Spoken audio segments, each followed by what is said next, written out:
Salut Anaïs, salut les gars. Alors, ton petit RC System 707 ou 708, comment que ça s'appelle? 2 secondes, bouge pas.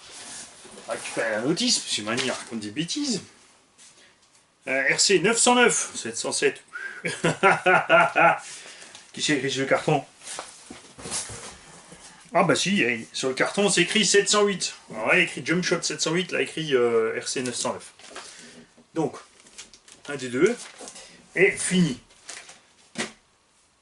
J'ai donc réglé le problème d'huile, donc tu vas gronder papa parce qu'il a mis de l'huile moteur dans les différentiels. L'idée est bonne, le problème c'est que l'huile moteur a dissous les joints et ils ont qu'on s'est condolé. Heureusement, on est intervenu à temps. Ils sont pas encore foutus, donc c'est encore étanche. Mais il faudra prévoir le remplacement dans quelques temps, je pense. L'engin a été nettoyé, on a réglé les suspensions et installé le combo brushless. Très bien vu de la part de papa. Le buzzer fixé sur le châssis, comme ça, tu branches ton équilibreur et ça bip quand la lipo est descendue. Là, le vario de toute façon est en détection lipo, je pense. Ce qu'il faudra faire, papa, c'est acheter la carte de programmation Léopard. Donc là, tu iras sur eBay, tu mets Léopard Programme Card, tout simplement, CRD. En international, tu vas trouver des cartes qui coûtent, je crois, 5-7 € avec les frais de port. Nécessaire, pourquoi, je vais te l'expliquer. Alors là, l'engin fonctionne, je t'ai fait le neutre. Quand vous avez un interrupteur simple, sans petit bouton additionnel sur le vario, pour faire le neutre, il y a deux solutions. Soit c'est un vario qui fait automatiquement le neutre à chaque fois qu'on le met en route, soit c'est le système qui exploite Castle. Et vous allez voir que même le bip ressemble étrangement. Alors qui a copié qui, on ne sait pas. Léopard, c'est Sky RC. C'est un des deux plus grands fabricants d'électronique avec Obi-Wan, point de vue RC.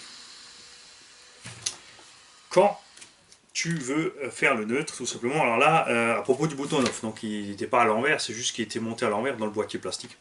Là, le bouton off, je l'ai coincé en dessous, il n'est pas accessible, il est sur on en permanence, donc tu branches la batterie, ça fonctionne, tu débranches, ça éteint. Ça évite de laisser le véhicule éteint avec la batterie branchée, tout simplement, tu es obligé de débrancher pour l'arrêter. C'est ce qu'il y a de mieux. Je ne sais même pas pourquoi d'ailleurs les constructeurs continuent de nous faire des boutons on off, personnellement. Pour faire le neutre sur un système de ce genre Léopard, donc le petit 65 ou 45 ampères, tu mets la gâchette à fond. Pour mesure de sécurité, tu mets le véhicule en l'air, ou tu enlèves les roues, ou tu enlèves le pignon au moteur, tu ne débranches pas le moteur, sinon tu n'as pas le bip, donc du coup, tu vas avoir un souci pour faire ton autre. Tu branches, et tu restes plein gaz. Là, il chante. Voilà. Tu as reconnu le bip Castle. Là, tu mets en arrière à fond, et t'attends. Et là, tu mets neutre, et t'attends. Et voilà, c'est fait. Là, il a confirmé, il fonctionne. Et la carte de prog, il te la faut parce qu'il n'a pas de marche arrière, il est programmé sans marche arrière. Je ne sais non plus pas quelle est l'avance qui a été programmée sur l'engin, ni la coupure lipo et tout ça. Donc, je te conseille vivement d'acheter cette carte de prog pour faire ça. Les suspensions. Les origines, il n'y a rien à faire, c'est le plastique, hein, c'est craquelé, machin, ça passe entre, les petits joints sont durs, c'est pas super fiable, donc c'est pas la peine de s'amuser pendant 3 heures à essayer de réétanchifier ces amortos. Les amortos alu que tu as mis d'option là sont pas mal du tout, en fait ils sont bien foutus, ils sont pleinement alu d'en haut jusqu'en bas, et je veux dire que la qualité est pas si mal que ça. Alors, ce qu'il ne faut pas faire, c'est l'erreur qu'on voit souvent en MT, c'est un réglage de suspension au taquet. Fond la caisse en haut parce que là le véhicule est dur, il se renverse et rebondit tout le temps. Il faut que quand tu poses la voiture, en fait elle navigue 30 à 50% sur mi-chemin, enfin on va dire 50%, donc c'est mi-chemin, 30% un peu plus, du son débattement de suspension. Ça sert à rien de le monter, tu passeras pas mieux dans le tout-terrain si tu es comme ça que si tu es comme ça. Ce qui compte c'est le débattement. Parce que quand ton véhicule va toucher ici, de toute façon les roues vont descendre, elles vont chercher le sol et tu ne perds pas l'adhérence. Plus quand le véhicule flotte comme ça dans les virages, il aura une très bonne tenue de route parce qu'il va tout simplement tourner dans ses suspects et les roues vont rester au sol. Ce genre d'engin, ce genre de souci, enfin quand tu règles tes suspects comme ça, tu as un problème qui s'appelle les sauts. Quand tu fais des gros sauts, évidemment, le châssis va taper, mais ce genre d'engin n'est pas fait pour ça. Il faut qu'il soit souple, qu'il ait un gros débattement de suspension, et là, du coup, il tient super bien la route, et un gamin s'éclate à mort avec, parce que à fond la caisse dans un chemin, il va tout prendre, il va rester, alors que s'il est bien dur, il va s'en verser sans arrêt. Vous l'avez vu sur la FG Fun Cross, Je l'ai reçu avec une suspension hyper libre, c'était super agréable à rouler. Par contre, quand on voulait sauter un petit peu autre chose, et ben, ça tapait tout le temps. Donc on a été obligé de le durcir pour encaisser ça, par rapport à sa masse aussi. Et le problème ensuite, c'est qu'il devient un peu inconfortable à rouler dans les situations un peu houleuses. Là, moi je dis que c'est pas mal comme ça, c'est pas la peine de chercher plus loin. De toute façon, si tu durcis trop, tu vas répercuter les chocs sur les tours et les autres. C'est pas des engins, c'est pas mauvais, honnêtement. C'est un cran au-dessus, bien sûr, de FS Racing, même si c'est étrangement la même construction. Le châssis est quand même plus costaud, il se torsade, mais sans plus. Après, rester en 2S cool là-dedans, pour un gamin, c'est top. Nous, on va aller faire un essai. J'ai rapidement mis un velcro tour parce que tu ne m'as pas laissé la fixation de la lipo. Je vais donc mettre la carreau et on va aller faire un essai sans marche arrière. Malheureusement, puisqu'il n'y a aucun autre moyen sur ces combos pour programmer à part la carte de prog, à moins qu'il y ait un système avec la marche arrière. Certains varient ont ça. Tu restes sur la marche arrière, tu comptes les bips, les machins, mais là on se lance dans des trucs. C'est plus simple de se procurer la carte de prog. Alors Anaïs, je te dis à tout de suite, je vais enfiler ma caméra sur la tête et on va aller dans la rue faire un petit essai tout cool de ta bestiole. Voilà Anaïs, on va essayer ton petit RC système. Donc le combo brushless, comme j'ai dit, n'est pas tout à fait adapté à ce genre d'engin, donc tu ne pourras pas forcément partir très lentement. Quand tu es à l'arrêt complètement, tu as pris un tout petit peu comme tu avais l'habitude peut-être avec le brushless, il a un peu de mal à partir, donc s'il loquette, tu mets un petit coup sec, et ensuite une fois qu'il est lancé, tu peux ralentir à nouveau.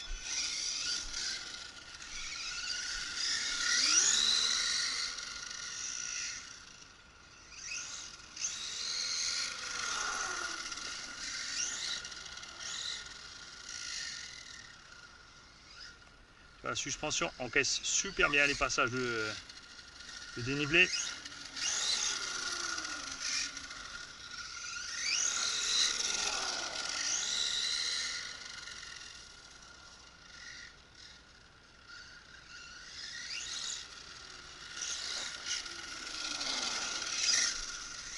Alors je sais pas comment il marchait avec le charbon avant, je pense pas qu'il allait aussi vite.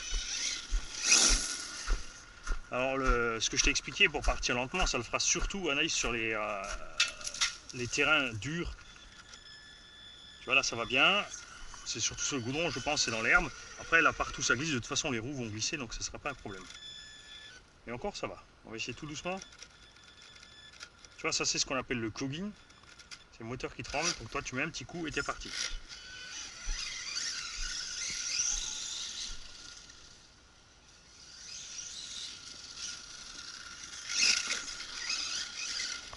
Les fleurs à Gigi. Anaïs s'il te plaît tu dis rien.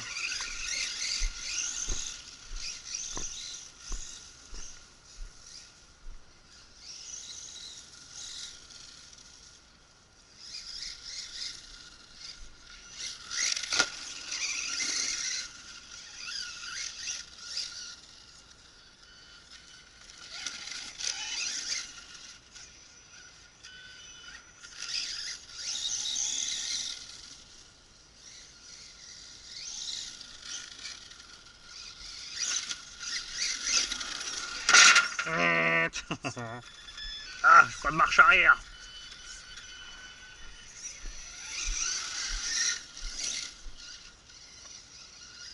Et oui, Anaïs, j'ai contrôlé le serrage de tes roues, j'ai pas oublié, je vais pas perdre de roue, t'as raison de demander.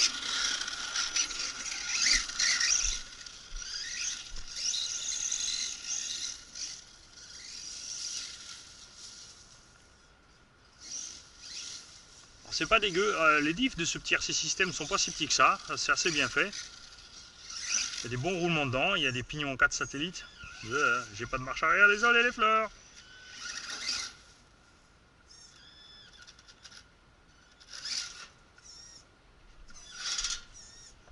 Ah, je suis foutu.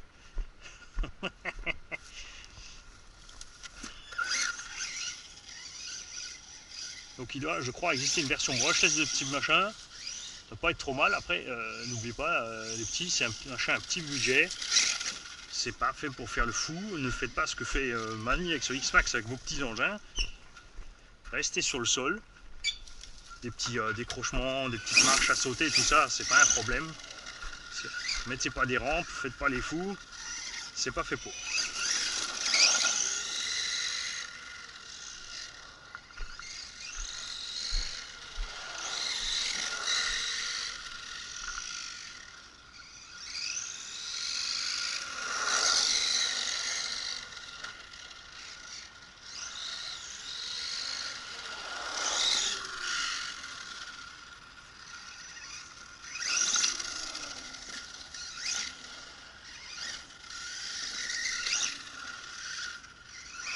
Ah, la suspension fait super bien le boulot.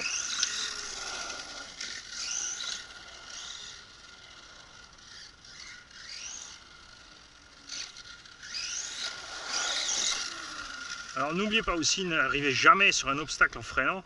Alors si vous voyez qu'il y a un mur qui arrive ou un trottoir, ne pilez pas devant parce que l'engin va descendre et vous allez taper le trottoir à fond. Donc vous freinez tout ce que vous pouvez avant le trottoir et 2-3 cm avant, vous remettez un coup de gaz, ça va remonter le nez, ça va donner de la motricité au bras avant et ça va franchir plus facilement le trottoir tout simplement.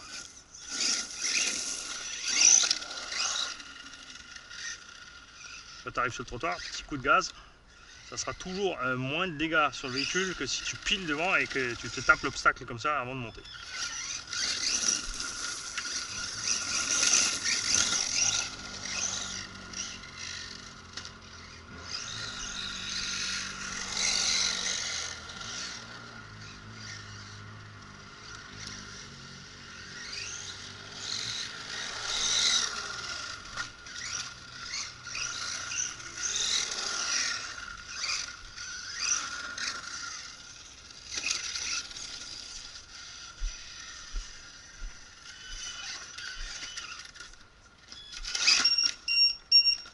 Ah, excellent.